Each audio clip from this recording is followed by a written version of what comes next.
hablar del silencio en la aflicción. Porque cuando hay un silencio y no hay aflicción, pues bueno, medio lo toleramos, ¿no?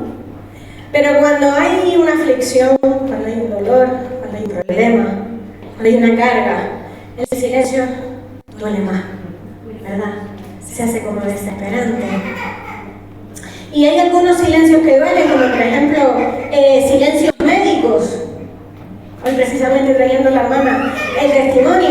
Hay veces que tenemos una enfermedad, nos sentimos mal, pero no sabemos qué tenemos. Y los médicos nos hacen una prueba y estamos esperando ese resultado. Y ese silencio es horroroso, ¿verdad? Esa espera es horrorosa. O cuando tenemos un problema con un familiar, una discusión, y ya no queremos otro día para hablar, y esa espera, ese silencio a veces también es horroroso. O por ejemplo en el trabajo, damos un currículum en algún lugar o vamos a una entrevista, ya te llamaremos. Ese silencio es como, ay, ¿por qué no me llaman? ¿Por qué no me llaman? ¿Verdad? Entonces, ese silencio duele bastante, según cual sea cada uno de nosotros, ¿verdad? Pero hay un silencio que duele más que ningún otro, y es el silencio de Dios. A veces el silencio de Dios nos duele muchísimo, a veces el silencio de Dios no lo entendemos y podemos tener muchas preguntas, ¿no? Entre ellas, Señor, ¿por qué no haces nada? ¿O por qué no me dices nada? Yo no sé si hoy has traído preguntas a este lugar, en tu vida. Señor, ¿hasta cuándo? Señor, ¿por qué? Señor, ¿por qué otra vez? O Señor, ¿por qué me pasa esto? También podemos preguntar, Señor, ¿algo más? ¿Algo más me va a pasar? ¿O por qué no avanzo? O incluso a veces sentimos encima que no avanzamos, sino que retrocedemos. Y tenemos esas preguntas ahí. Y solemos pensar que los cristianos no tienen esas preguntas. O no las solemos demostrar, ¿verdad? Porque si le decimos a alguien, es que yo no lo entiendo, entonces viene y nos dice, pero hermano, ¿tú no confías en Dios? Ay, encima soy pecadora. Y sí, tenemos preguntas, muchas preguntas, tenemos inquietudes, tenemos dolores, cargas, muchas cosas que no entendemos, ¿verdad? Y la palabra nos enseña que podemos tener esas preguntas, que podemos tener esa desesperación, por así decirlo. Y lo vemos en el Salmo 13. Vamos a buscar el Salmo 13. Porque aquí vemos a David que pregunta algo en el silencio. David le dice al Señor, Señor, ¿hasta cuándo? ¿Hasta cuándo, Señor? Le pregunta David. Vamos a buscarlo, Salmo capítulo 13. Y dice así la palabra del Señor, ¿hasta cuándo, Jehová, me olvidarás para siempre? ¿Hasta cuándo esconderás tu rostro de mí? ¿Hasta cuándo pondré consejos en mi alma con tristezas en mi corazón cada día? ¿Hasta cuándo será enaltecido mi enemigo sobre mí? Mira, respóndeme, oh Jehová Dios mío, alumbra mis ojos para que no duerma de muerte, para que no diga mi enemigo lo vencí, mis enemigos se alegrarían si yo resbalara. Mas yo en tu misericordia he confiado, mi corazón se alegrará en tu salvación. Cantaré a Jehová porque me ha hecho bien. Amén. David no era un incrédulo, ¿verdad? David era un hombre de Dios. David era un hombre que buscaba a Dios. ¿Sí? Pero llegó un momento en su vida en que dijo, Señor, ¿hasta cuándo? Y se lo dice varias veces. ¿Hasta cuándo, Dios mío? ¿Hasta cuándo esta situación? Incluso le dice, mira, oye, respóndeme, Dios mío. Respóndeme, dime algo. Háblame. ¿Hasta cuándo, Señor? Y hoy vamos a ver que con este Salmo 13 podemos aprender 3 enseñanzas que pueden hacernos crecer, que pueden calmar esa desesperación que a veces tenemos entendiendo cómo el rey David se acercó al Señor. Porque eso es importante. Primero, Dios permite que expresemos nuestro dolor. Hermano, Dios permite que tú te acerques a Él y le expreses tu dolor, le expreses tu carga, le expreses tu desesperación. A veces creemos que tenemos que estar perfectos para acercarnos al Señor y eso no es así. Dios quiere que expreses tu dolor. En el versículo 1 y 2 vemos que David pregunta 4 veces, ¿hasta cuándo? Lo dice 4 veces.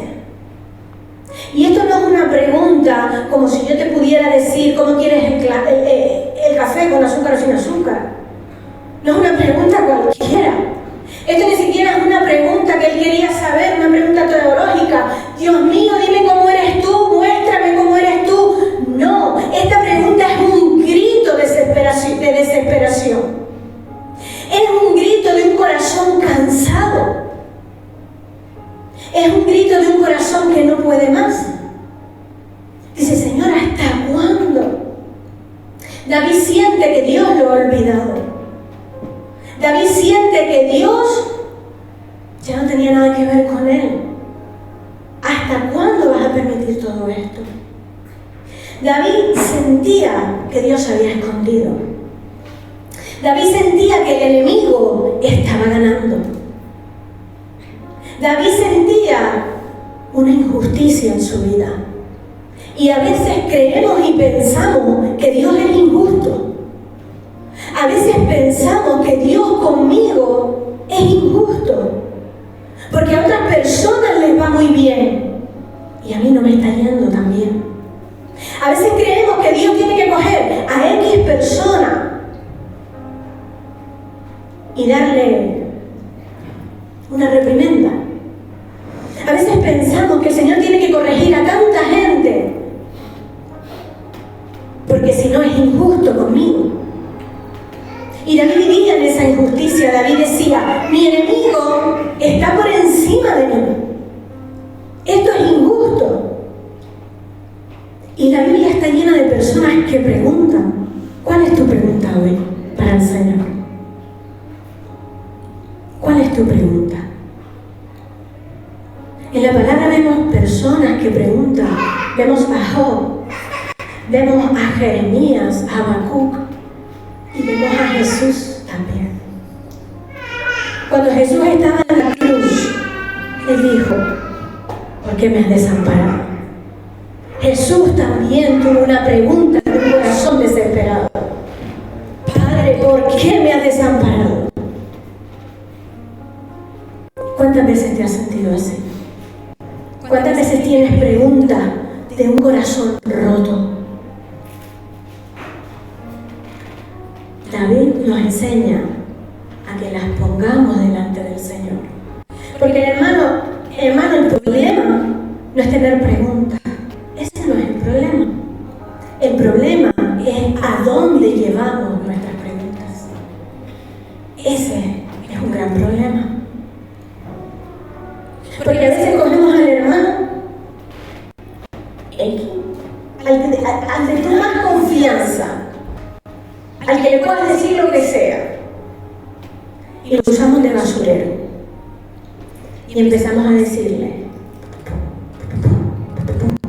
porque esto es injusto, porque yo no sé, porque es que este hermano me hizo así, me hizo asado, o mi esposo, que mal me llevo con mi esposo, o mis compañeros de trabajo, y nos desahogamos de una manera en la cual estamos, ¿cómo decir? Estamos ofendiendo a la persona que estamos hablando. Hermano, tu hermano no es un basurero para que tú le sueltes todo lo que tú tienes aquí. Suéltaselo al Señor. Díselo al Señor como hizo David. David le dijo, mi enemigo me está ganando. ¿Quién era el enemigo? No lo sabemos. Pero David le habló de una persona, le dijo de su enemigo. Y David, si no lo nombró, tenía aquí de qué enemigo estaba hablando. Y Dios sabía de quién estaba hablando David. Entonces, ¿a dónde estamos enfocando nuestras preguntas? ¿A dónde estamos enfocando nuestra desesperación? Si nosotros vemos un niño en una tormenta, y no una tormenta como la de Canarias, porque esto aquí de risa, en una tormenta de verdad, donde haya unos truenos fuertes, ¿a dónde va el niño? A su mamá, a su papá, y le dice, tengo miedo. Y a lo mejor nosotros estamos muertos de miedo y no abrimos boca, no vamos a nuestro Padre a decirle, tengo miedo, a decirle, no puedo, a decirle, esto me aterra, a decirle, ¿por qué? A decirle, ¿hasta cuándo? Como David.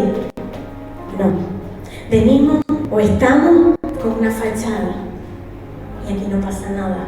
Y como soy cristiano, yo tengo que pasar mi carga y tengo que estar bien. Es que yo tengo que estar bien, porque si no estoy bien, entonces no soy cristiano, porque no tengo fe de que Dios está conmigo. No, podemos en un momento estar mal, podemos en un momento tener silencio y no soportar ese silencio. Pero, ¿a dónde voy a ir? ¿A dónde voy a enfocar mi pregunta? Mira, hermano, los incrédulos usan sus preguntas para alejarse de Dios. Pero el que es cristiano usa sus preguntas para acercarse al Señor. Así que enfoca tu pregunta, enfoca tu deseo de soltar la carga hacia el Señor. El profeta Jeremías es un ejemplo de expresión de dolor delante del Señor. A Jeremías le llaman el profeta llorón. Era un llorón. ¿Por qué? Porque se quejó. Porque dice, Señor, ¿qué pasa conmigo? Jeremías fue llamado a predicar a un pueblo que no quiso escuchar. No crean que Jeremías fue como Jonás y fue y habló y todos se arrepintieron. No. Jeremías le habló a un pueblo que no hizo caso de su profecía.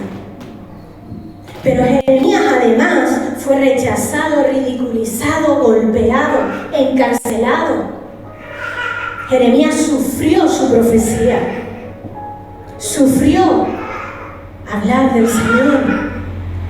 Incluso en un momento de profundo dolor, llegó a maldecir el día en que nació. ¡Wow! ¿Cómo va a ser eso un profeta de Dios? ¿Cómo va a maldecir el día en que nació? Él llegó a decir, ¿para qué salí del vientre? Jeremías maldijo el día en que nació. Y esas palabras a mí me sorprenden. Yo digo, Dios mío, una persona que te conocía, que profetizaba lo que tú hablabas, ¿cómo va a maldecir el día en que nació? Y muchos podrían decir, qué insolente fue Jeremías, qué descarado. ¿Cómo le va a decir eso a Dios? ¿Cómo va a soltar esas palabras? Jeremías estaba derramando su sufrimiento delante de Dios. Y le dijo, ¿para qué nací? Para esto. ¿Pero a quién se lo dijo? A Dios. No dijo, ¿por qué Dios me hizo nacer? A otra persona. No. Él fue a quien le dio la vida. Él fue a quien le estaba hablando, a quien estaba tratando con él, y derramó su sufrimiento delante de él. Jeremías enfocó su sufrimiento. Lo importante es que no se alejó de Dios, es que llevó su dolor a Dios. Hermano, Dios prefiere una oración honesta que una fe fingida. Una oración con sinceridad, derramando nuestro sufrimiento delante de Él, a tener una apariencia que no es real. Porque en medio del dolor debemos de seguir buscando a Dios, y ese es el segundo punto. En medio del dolor tenemos que seguir buscando a Dios. En los versículos 3 y 4 ocurre algo extraordinario. David le dice, mira, respóndeme. Le dice, oye, Dios, dime algo, respóndeme. David no deja de clamar, David no deja de buscar. David sigue orando, sigue clamando, sigue insistiendo. Y hay veces que hacemos lo contrario. Hay veces que en los silencios de Dios decimos, algo aquí está mal, o algo estoy haciendo mal. Hay veces que sabemos que estamos haciendo algo mal y dejamos de acercarnos a Dios, dejamos de congregarnos, dejamos de servir al Señor, porque pensamos que Dios se olvidó de nosotros, porque ese silencio no lo podemos soportar. Pero David encara ese silencio y le dice, respóndeme, dime algo. Él fue a él. Yo no sé si tú alguna vez has discutido con una persona que no te contesta. ¿Te ha pasado? Tienes una persona ahí, tu esposo, tu esposa, tu compañero de trabajo, tu jefe, y empiezas, pero es que, oye, es que esto no es justo, es que no sé cuánto, y se quedan así. Es desesperante. Cuanto más que no vemos al Señor, ¿verdad? Y decimos, es que esto es desesperante. No veo nada, no veo cambio. A veces nos desesperamos. Pero David dijo, no. Dime algo. Contéstame, Dios.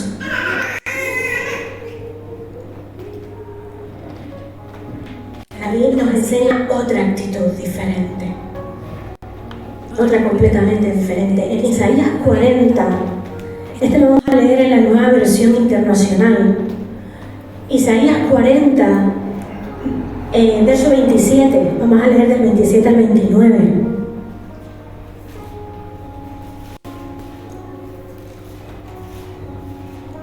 Isaías 40, 27. Dice, ¿por qué te quejas, Jacob? ¿Por qué dices, Israel? Mi camino está escondido del Señor, mi Dios ignora mi derecho. ¿Acaso no lo sabes?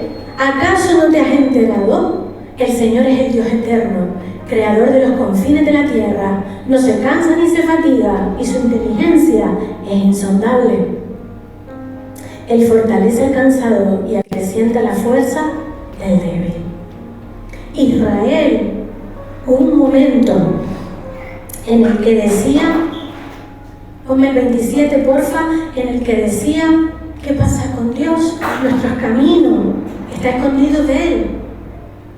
Dios se escondió de nosotros. Dios nos está ignorando. Y a veces pensamos así. Dios no me tiene en cuenta. Dios no está pendiente de lo que le está pasando. Pero David nos enseña otra actitud. David no se dio la vuelta y dijo, ya te olvidaste de mí. No, le dijo, respóndeme, dime algo. Yo no sé a cuántos de ustedes les gusta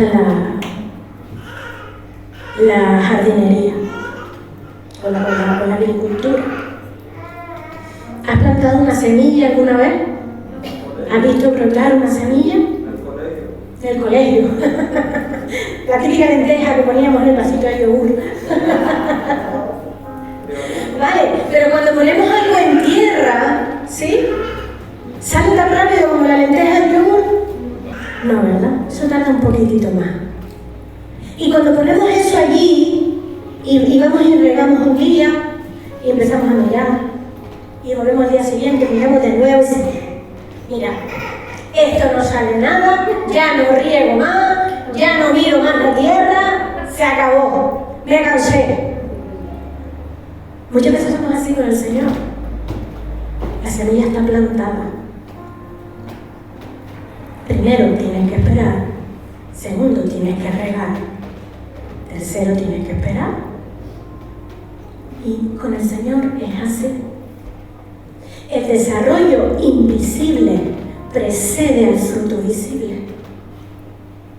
El desarrollo invisible precede al fruto visible. Nosotros queremos ver las cosas ya, pero es que primero tiene que haber un desarrollo. Yo no puedo tener un bebé y que me salga leyendo y escribiendo. Tiene que haber un tiempo de crecimiento, un tiempo de que él vaya al colegio, un tiempo de que él aprenda. Hace falta un desarrollo. Hermanos, como David, aunque no veamos ni entendamos nada, sigue clamando al Señor. Sigue clamando al Señor. Confía en el Señor. Porque la confianza no es no es una emoción, es una decisión. Y ese es el tercer punto. La confianza es una decisión, no una emoción. Nosotros tenemos que decidir confiar en el Señor, ¿o no? Porque en el momento que tú dices, ya tu silencio no me vale, estás decidiendo no confiar en el Señor. Y en el versículo 5, David dice algo hermoso.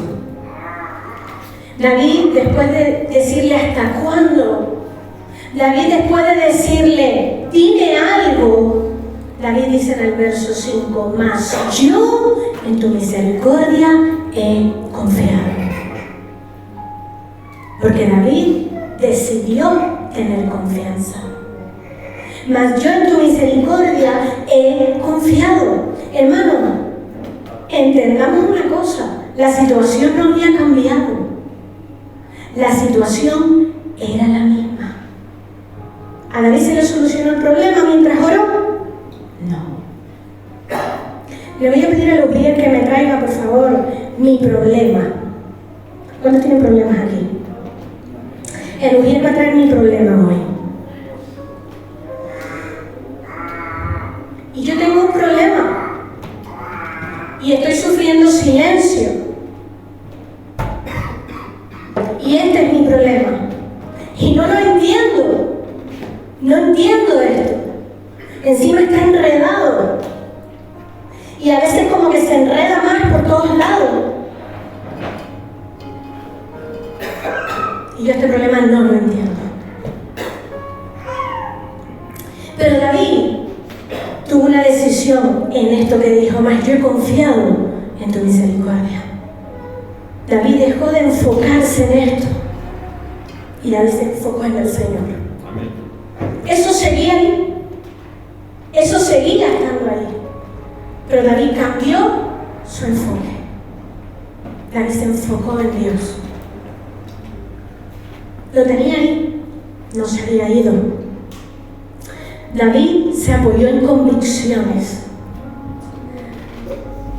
David dijo, Dios sigue siendo bueno, aunque yo no lo entienda. Aunque yo no entienda esto, Dios sigue siendo bueno. David dijo, Dios sigue teniendo el control. Aunque yo tenga que esperar con esto aquí, lo sigo teniendo aquí al lado mío. Pero Dios sigue teniendo el control. David estaba con una carga tremenda, pero David estaba convencido de que Dios seguía siendo fiel, aunque llorara por esto, aunque estuviera mal, triste, deprimido, cargado, cansado, harto, pero Dios sigue siendo fiel. Y a veces eso es lo que más nos cuesta, cambiar nuestro enfoque. Y a veces oramos y a veces leemos la Biblia y decimos, sí, Señor, pero es que esto está aquí. Sí, Señor, pero mira, lo tenía en el carro y ahora se me salió por fuera, ahora el problema es peor. ¿En dónde te estás enfocando?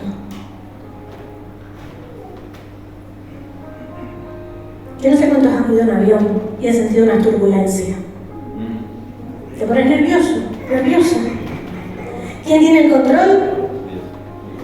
El piloto. No puedes hacer nada. ¿Qué puedes hacer? Orar. Solo puedes orar. Señor, sujétate al avión porque yo no puedo hacer nada. Pero ¿saben cuándo es peor? Le voy a poner otro ejemplo peor. ¿Cuántos conducen? Un coche. Avión no, un coche. Ajá. ¿Y cuántos han ido de copiloto y se empieza a poner nervioso porque el que está conduciendo va un poco loco. Alguno me levantó la mano por ahí y dice, Dios mío, te has agarrado hacia el sillón como diciendo, prefiero conducir yo. ¿Podrías tomar el control? Sí, porque sabes conducir. Y entonces te pones más nervioso, porque quieres coger tú el volante, porque quieres coger tú los pedales. Pero tú estás conduciendo. No. Y a veces somos así con Dios. Vamos en el coche y Señor, baja que conduzco yo, me estoy poniendo nervioso. Yo sé conducir, yo puedo solucionar este problema, yo puedo solucionar lo que está pasando. Yo cojo, o mira, o peor, aparto el coche allí y ya está. Problema solucionado. Pero Dios está llevando el coche, déjalo. Confía en el Señor. Confía en Él. El silencio puede convertirse, hermano, en una escuela de transformación. Es algo donde Dios está obrando, donde Dios está haciéndonos madurar, donde Dios está haciéndonos crecer. Y vamos a ver el ejemplo de Habacuc. Vamos a buscar Habacuc 3.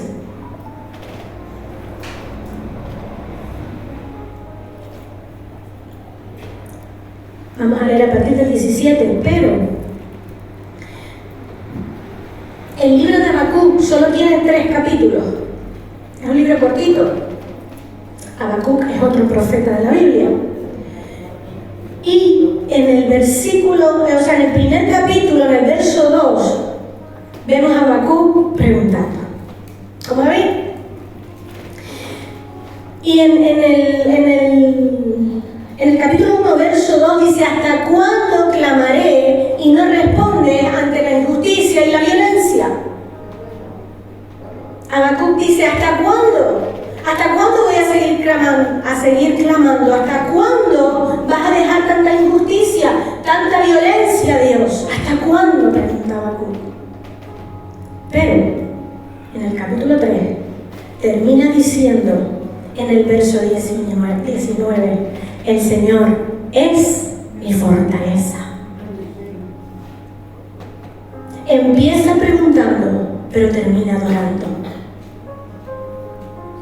Y vamos a leer a partir del verso 17, 3:17. Él tenía esa pregunta: ¿hasta cuándo, Dios mío? Y dice: aunque la higuera no florezca, ni en las vides haya frutos, aunque falte el producto del olivo, y los labrados no den mantenimiento, y las ovejas sean quitadas de la majada, y no haya vaca en los corrales, con todo yo me alegraré en Jehová, y me gozaré en el Dios de mi salvación.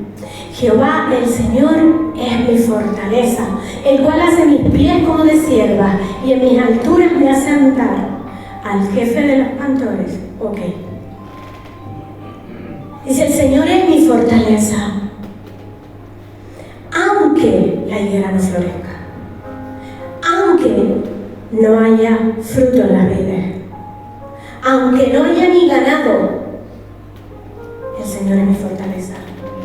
Aunque haya silencio, el Señor es mi fortaleza. Aunque no entienda lo que está pasando, el Señor es mi fortaleza. En el Salmo 13, David pasó del temor o de la desesperación a la adoración. De igual manera, Habacuc en el libro. Y te vuelvo a preguntar como antes: ¿cuál es tu pregunta hoy? Y a su vez, ¿cuál es tu oración? ¿Cuál es tu oración hoy? Si no entendemos nada de lo que está sucediendo, pónselo al Señor. Si no entiendes por qué te están sucediendo esas cosas, pónselo al Señor. Pregúntale. Dile: Señor, ¿hasta cuándo, como David? ¿Hasta cuándo esto va a continuar así? Pero el Señor es tu fortaleza. El Señor es tu salvación. Te invito a que cierres tus ojos.